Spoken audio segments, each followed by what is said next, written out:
وعشان دايما بيتبعت لي ان انا اعمل لكم افكار للطواجن بتاعه الزبادي او اشكال الطواجن دي بتاعه التيك اواي، هنجيبها. وبعد كده جبت خيط الكردون، الفكره سهله وبسيطه واحنا بنشتغل على طول بالخيوط، بس هيبقى شكلها حلو قوي على الطاجن. جبت خيط الكردون ده سمكه 6 مللي، وهبدأ اعمل كام صف كده باستخدام خيط الكردون الاصفر. وبعد كده هستخدم خيط الخيش ده سمكه 4 مللي.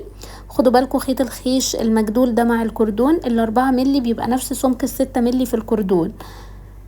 وهبدأ اقفل الطاجن كله. الخطوات سهلة وبسيطة واشتغلناها في اكتر من حاجة مع بعض قبل كده. هخلصها كلها، وبعد كده جبت الشريط الخيش وهبدأ اعمل بيه الجزء اللي من فوق ده. هخلي جزء من بره والجزء التاني هيتني في الطاجن من جوه، وهنا كان جاهز معايا. بعد كده بقى عملت عجينة الجبس والمية وهصبها في الطاجن وهسيبها تنشف شوية. وبعد كده جبت الفروع دي، تقدري بقى تستخدمي صبار، تستخدمي زرع، زي ما تحبي. وهبدأ اثبتهم كده جنب بعض علشان يدوني شكل الشجرة. وسبتها نشفت تماما، وبعد كده بدأت اوزع الورق. شايفين شكلها حلوة قد ايه.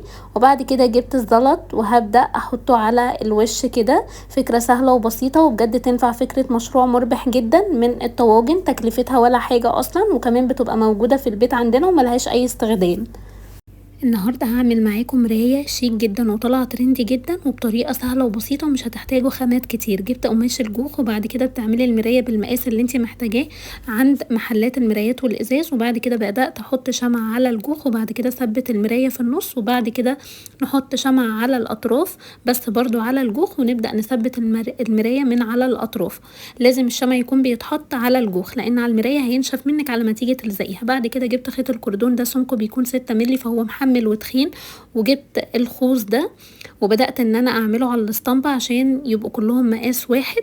وبعد كده هنبدأ بقى نربط الخوص ده على خيط الكردون اللي معايا. هخلص الخطوة دي كلها، وده بيكون بديل الشاسيهات سواء خشب او معدن او كمان بلاستيك، علشان اوفر عليكم الخامات عشان الناس اللي ما بتلاقيش الحاجات دي بسهولة. وكمان الطريقة دي بتخلي المراية خفيفة معانا وبتكون اسهل وبتطلع مظبوطة معاكي كمان اكتر. خلصتها كلها وبعد كده هنبدأ نثبتها كويس حوالين المراية. عايزه اقولك ان الطريقه دي هتبقى اوفر لك وكمان هتطلع ناجحه معاكي من اول مره احسن من الشاسيهات بكتير. انا خلصتها، قصيت بقى الزوايد بتاعه الكردون وبدات اقفلها بالشكل ده. وبعد كده كمان هنقص الزوايد بتاعه قماش الجوخ. انا المرايه خفيفه معايا فهي هتتلزق مش هتتعلق، فمش هعمل لها تعليقه. في خطوه هنا ناقصه، الاكسسوارات اللي حوالين المرايه عايزاكم تخمنوا هتبقى ايه.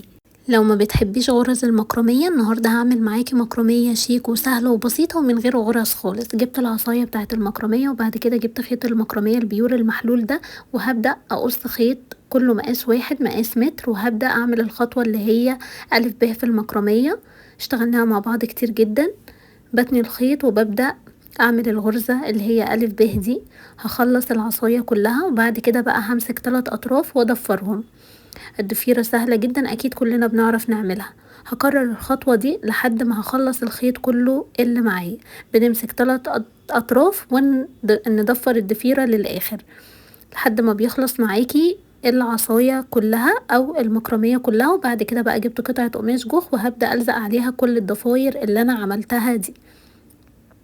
بس بنسيب شراشيب من الاخر، مش لازم كلهم يبقوا متساويين لان الخطوة اللي احنا هنعملها دلوقتي دي هي اللي هتظبط معاكي. بعد كده بقى همسك كل ضفيرتين وهربطهم بخيط المكرمية كده واشد كلهم، طبعا يبقوا على نفس الخط، يعني متبقاش واحدة فوق وواحدة تحت حتى لو لسه متضفرة. وبعد كده بقى هنسرح ونساوي، هتديكي شكل الشراشيب بالشكل ده، شكلها بيبقى حلو قوي. وهنا كانت جاهزة معايا. هتبدأي بقى تعملي اي شكل انتي حباه ونثبته عليها. شايفين شكلها حلوة قد ايه وسهلة وبسيطة ومن غير غرز خالص وبتتباع بجد غالية قوي. شايفين الشابو ده كان عندي من كذا سنة، كنت جايباه ب35 جنيه تقريبا. دلوقتي بقى الوقت ان انا هطلعه وهجدد فيه.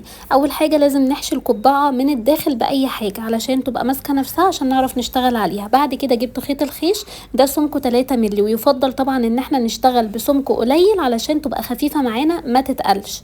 هبدأ اشتغل على القبعة من فوق كلها، والخطوة دي عايزة تركيز منكم جامد جدا، عشان كده انا هفصل منكم شوية اعملها، هي خطوة وهتتكرر وانا بشرب المج بتاع النسكافيه.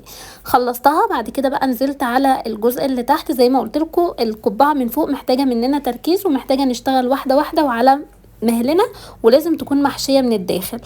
هبدأ بقى اعمل الجزء اللي تحت زي ما نكون بالظبط بنشتغل كوستر، هنخلصها كلها. وعايزه اقول لكم هي خطوه واحده بنفضل نكررها، يعني الخطوه بتجيب الخطوه اللي بعدها. في نقطه مهمه عايزه اكلمكم عليها، عشان في ناس كتير قالوا لي احنا عايزين كورس اونلاين، في ناس كتير من محافظه تانية. انا عامله لكم حاجه حلوه قوي اونلاين، وعايزه اقول لكم بدون اي تكلفه، مش عايزه منكم غير دعوات جميله. اللي عايز يعرف التفاصيل هيبقى كورس اونلاين بدون اي تكلفه، ابعتولي وانا هبعت لكم التفاصيل كلها. شايفين بقى شكله بعد ما خلص؟ فكره سهله وبسيطه، وبجد شكلها شيك قوي وطالعه ترندي.